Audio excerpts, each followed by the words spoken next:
Majority ये कह रही थी कि गड़बड़ होगी। ये मेजोरिटी कह रही है, वकील कह रहे हैं, अंदर जाके सुप्रीम कोर्ट में पूछो। दाल में काला नहीं है, दाल ही पूरी काली है। देश की जनता चाहती है ईवीएम को दूर हटाओ और बैलेट पेपर से चुनाव करो। हम चर्चा पूरे देश में कि ईवीएम हैक हुई। नजरिए से क्या सोचते हैं सर, हो सकता है कि ईवीएम 100% हो सकता है। मैं इस नज़रिए से पूरा सहमत हूँ, हमारी वकील बिरादरी सहमत है। जितने भी देश हैं जो टेक्नोलॉजी में इंडिया से बहुत बहुत आगे हैं, वो सब देशों में बैलेट पेपर से इलेक्शन होता है और इस देश में ईवीएम हटा के तुरंत बैलेट पेपर से इलेक्शन कराने चाहिए। हमारे देश का बहुत कमज़ोर इलेक्शन कमीशन है आज के। हमारी पॉकेट का ही होना चाहिए क्या? वो मदारी का बंदर ही होना चाहिए क्या? खुद ही इलेक्शन कमीशन है। इलेक्शन का हमारा देश का सिस्टम ऐसा है, कोई भी चोरू चक्का बन सकता है और कई बार भी बन सकता है। इसलिए जो बन गया उसको ये मतलब महापुरुष हो गया। अरे कितना जबरदस्त इलेक्शन कमीशन मिला भाई, वो वहाँ करता है, यहाँ पे कोई कार्रवाई नहीं। क्या के इलेक्शन कमीशन है ये? तो मैं कहूँ जैसे राजाओं के प्यादे होते थे ना, ये हमारे सारे के सारे मेजोरिटी की बैकबोन ही टूट। हमारी आईपीएस और आईएएस लॉबी जो देश की है वो इतनी रीढ़ विहीन हो चुकी है और भारत की जनता इस वक्त इलेक्शन कमीशन पे उसका कोई विश्वास नहीं है और ईवीएम पे कोई विश्वास नहीं है। ईवीएम की बजाय वोटिंग बैलेट पेपर से हो, ये पॉलिटिकल पार्टी की बपौती नहीं है। इनको सड़कों पे आना पड़ेगा, सड़क पे आएंगे तो पूरे देश की जनता इनके साथ है। देखो बात अब पक्ष विपक्ष की नहीं है, बात ईवीएम की है, ईवीएम में गड़बड़ की बात है। अब ये बात देश की बात है, ये किसी पॉलिटिकल पार्टी की बात नहीं है और पॉलिटिकल पार्टियां ठेकेदार नहीं इस देश के लोकतंत्र की। इस देश के लोकतंत्र के असली में ठेकेदार और मालिक है देश की जनता। अब देश की मेजोरिटी जनता इस पर शक करती है और क्यों शक करती है? क्योंकि सब लोग टेक्नोक्रेट लोग ये बताते हैं कि इसको हाईजैक किया जा सकता है ईवीएम मशीन को, और जितने भी देश हैं जो टेक्नोलॉजी में इंडिया से बहुत बहुत आगे हैं वो सब देशों में बैलेट पेपर से इलेक्शन होता है। अमेरिका में, जर्मनी में, सब देशों में कहीं पे इसका यूज नहीं हो रहा। तो इंडिया इस पे जोर क्यों दे रहा है? जब कांग्रेस सत्ता में थी तो बीजेपी चिल्लाती थी, अब बीजेपी जीतती है तो कांग्रेस चिल्लाती है।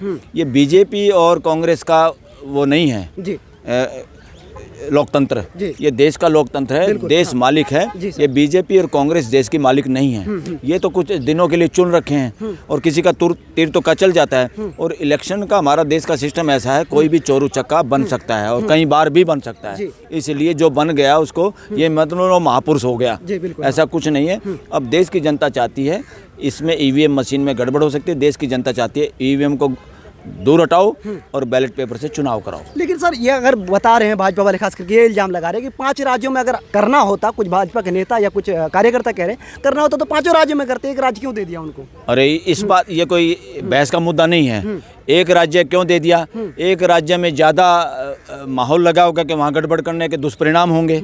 यहाँ पे हो सकता होगा इनको कि यहाँ गड़बड़ भी कर लेंगे तो कोई बोलेगा नहीं। हो सकता है यहाँ पे जो अपोजिशन के लीडर हों, कांग्रेस के जो ठेकेदार थे यहाँ पर, हो सकता है राजस्थान में और आपके मध्य प्रदेश में कौन था? कमलनाथ। यहाँ पे कौन है? यहाँ पे कौन था राजस्थान में? मिस्टर गहलोत। क्या छवि है भाई? इन पे छापे छुपे भी मारे हैं, दोनों पैसे वाले लोग हैं। ये लोग डरपोक लोग हैं, इन लोगों को नेतृत्व की अक्षमता नहीं है। जो आदमी दुनिया भर का पैसा इकट्ठा कर लेता भ्रष्टाचार में, वो अपने परिवार को बचाने के लिए जैसे अजगर बड़े हिरण को निगलने के बाद कुछ दिन चुपचाप झाड़ी में छुप जाता है उसको हजम करने के लिए, ये नेताओं की यही हाल है।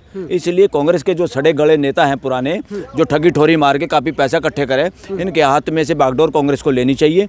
यही वजह है। यहाँ पे इनका जो नेतृत्व था कांग्रेस का और दोनों इन स्टेटों में, वो डरपोक है। वो बहुत सारे उनके लूप होल हैं इस सरकार के पास, उनको रगड़ देती। उनमें अपोजिशन का और सड़क पर जाने की हिम्मत ही नहीं है। वहाँ पे चले जाते तेलंगाना में। तेलंगाना में जो नेतृत्व उभर के आया है कांग्रेस का, वो यंग और जोरदार था। इसीलिए कहाँ पे गड़बड़ करते हैं? खाली इलेक्शन नहीं हारते, वो वहाँ नेता कौन है कांग्रेस का, वो कितना डरपोक है, कितना उसको करप्शन में फंसा सकता है, ये चीज़ें भी वैल्यू करती हैं। यही बात तो है सर, भाजपा वाली कह रही है कि चाहे विपक्षी दल हो या आप जैसे वकील हो, जो भी मतलब जब चुनाव का नतीजा आता है, चाहे लोग तो इसका हो जाए, विधानसभा का हो जाए, लोकसभा का हो जाए, तब ठिकरा फोड़ते हैं। अरे मेजोरिटी तो पहले ही कह रही थी, मेजोरिटी ये कह रही थी कि गड़बड़ होगी। ये मेजोरिटी कह रही है, वकील कह रहे हैं, अंदर जाके सुप्रीम कोर्ट में पूछो हर वकील से। लोगों को शक था इस पे, वैसे भी शक है, हमें नहीं पता गड़बड़ हुई कि नहीं हुई है, क्योंकि हमारे पास तो कोई सबूत नहीं। मगर यहाँ लोगों में आम तौर पे ये धारणा थी कि बीजेपी या ये सरकार गड़बड़ करेगी और ईवीएम में ठगी ठोरी होगी। अब ठगी ठोरी कब करता आदमी?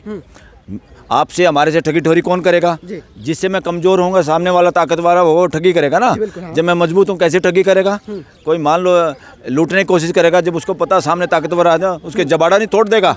इसलिए जहाँ जहाँ कमजोर कड़ियाँ होती हैं वहाँ पे मिसयूज होता है टेक्नोलॉजी का, और ये आम बात है कि वहीं पे ठगी ठोरी की जा सकती है, और इस पे पूरा शक है और लोगों में चर्चा भी है, और ये आम चर्चा पूरे देश में कि ईवीएम हैक हुई है, ये देश कह रहा आप है। अपने नजरिए से क्या सोचते हैं सर, हो सकता है क्या ईवीएम? 100% हो सकता है। मैं इस नज़रिए से पूरा सहमत हूँ, हमारी वकील बिरादरी सहमत है।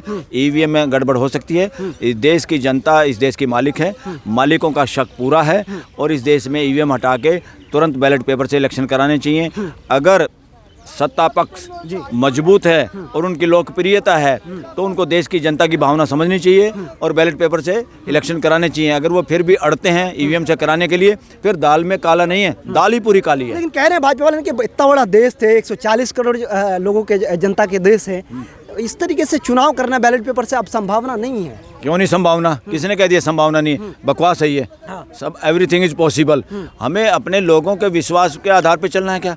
आप अपने घर में वो चीज़ें लागू करोगे नहीं करोगे जो आपके घर चाहता है, या जबरदस्ती करोगे क्या? इस देश के लोग जो चाहते हैं, यूएस जो चाहता है, जो यूएस नहीं चाहता, यूएस जैसे देशों में वहाँ तो बहुत आसान है टेक्नोलॉजी, सब लोग टेक्नोलॉजी का यूज़ करते हैं। हमारे यहाँ क्यों थोप रखे? भाई विश्वास नहीं है। हमारे यहाँ सुप्रीम कोर्ट बार एसोसिएशन में 2 बार मशीन का यूज हुआ, लोगों को शक हुआ, मेजोरिटी मेंबरों को, और उन्होंने फंका दिया। अब इलेक्शन हमारे यहाँ भी बैलेट पेपर से होते हैं, ईवीएम मशीन को हमने साइड लाइन। सर ये कह रहे हैं कि कुछ लोग मांग ये कर रहे हैं कि 5 राज्यों में दोबारा चुनाव होना चाहिए, या तो अगर 5 राज्यों में भी ना भी हो तो कम से कम एक राज्य में 50 सीटों में चुनाव करे बैलेट पेपर से, दूध का दूध और पानी का पानी हो जाएगा। आप इस पे? बिल्कुल सही बात है। तो करके दिखाओ ना। कौन करके दिखाए? नहीं, ये प्रश्न ऐसा है और ये मांग ऐसी है जिसको कोई नहीं चाहेगा, ना होने देंगे। और इतनी तीव्र गति से हमारे देश की न्यायिक व्यवस्था भी काम नहीं कर रही कि वो इस तरह के कोई फैसले फटाफट कर पाती हैं। यहाँ तो क्या है, इलेक्शन प्रोसीडिंग एक बार शुरू हो जाती है, उस पर कोई स्टे नहीं होता।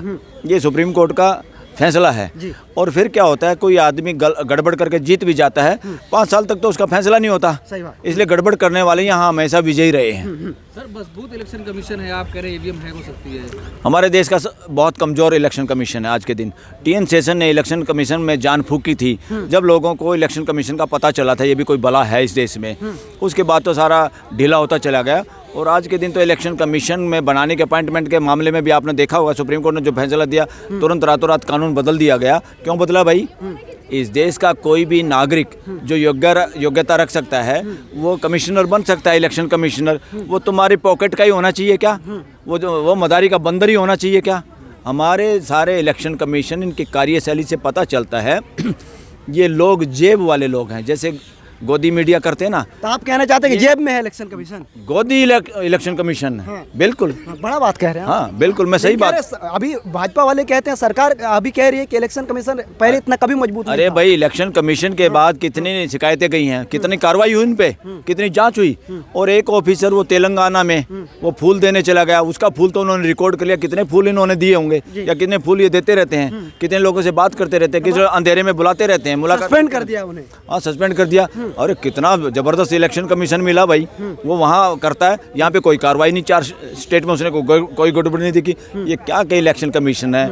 ये तो मैं कहूँ जैसे राजाओं के प्यादे होते थे ना, ये हमारे सारे के सारे मेजॉरिटी की बैकबोन ही टूट गई। हमारी आईपीएस और आईएएस लॉबी जो देश की है वो इतनी रीढ़ विहीन हो चुकी है, इतनी कमज़ोर हो चुकी है, और बहुत सारे कोई ईमानदार अफसर बच्चे भी हुए हैं, उनको प्रोटेक्शन नहीं मिलता यहाँ की जुडिशरी का।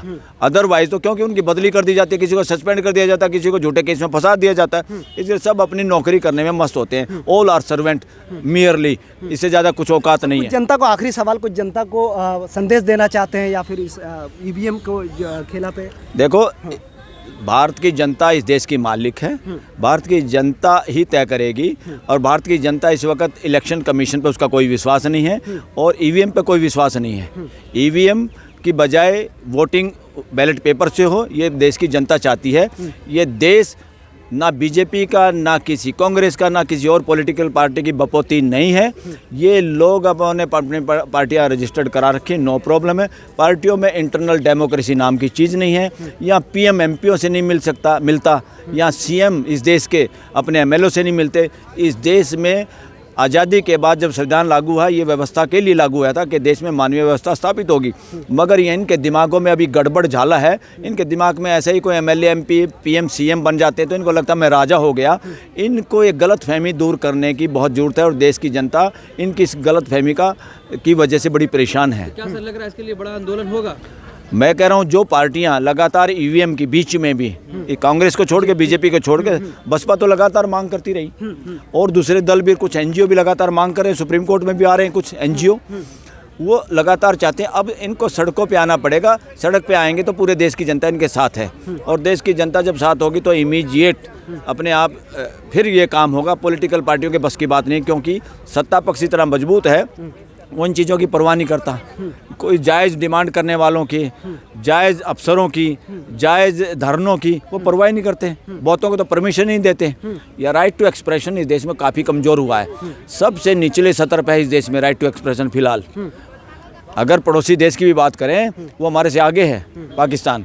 हमारे यहाँ खुल के बोलने की आज़ादी पे बहुत बड़ा प्रतिबंध है। सरकारी कर्मचारी की तो औकात ही नहीं है कि कोई बोल दे। नेताओं की औकात इसलिए नहीं कि नेताओं को इलेक्शन लड़ना है, झूठे केस में फंसा देंगे वो इलेक्शन नहीं लड़ पाएंगे या झूठे उसमें सज़ा हो जाएगी। मैं तो ये कहता हूँ अगर देश में वोट देने का अधिकार है तो उन लोगों को इलेक्शन लड़ने का भी अधिकार होना चाहिए। जो केस बना है ना कानून कि 2 साल की सज़ा होगी, उससे ज़्यादा होगी तो वो इलेक्शन नहीं लड़ पाएगा, ये बकवास कानून है। ये देश के ग्रूमिंग लीडर को बंद करने के लिए, नए नेता पैदा होने से रोकने के लिए एक षड्यंत्र है ये। इस कानून को रद्दी की टोकरी में फेंकने की जरूरत है। चलिए, बहुत शुक्रिया सर बातचीत करने के लिए। Thank you.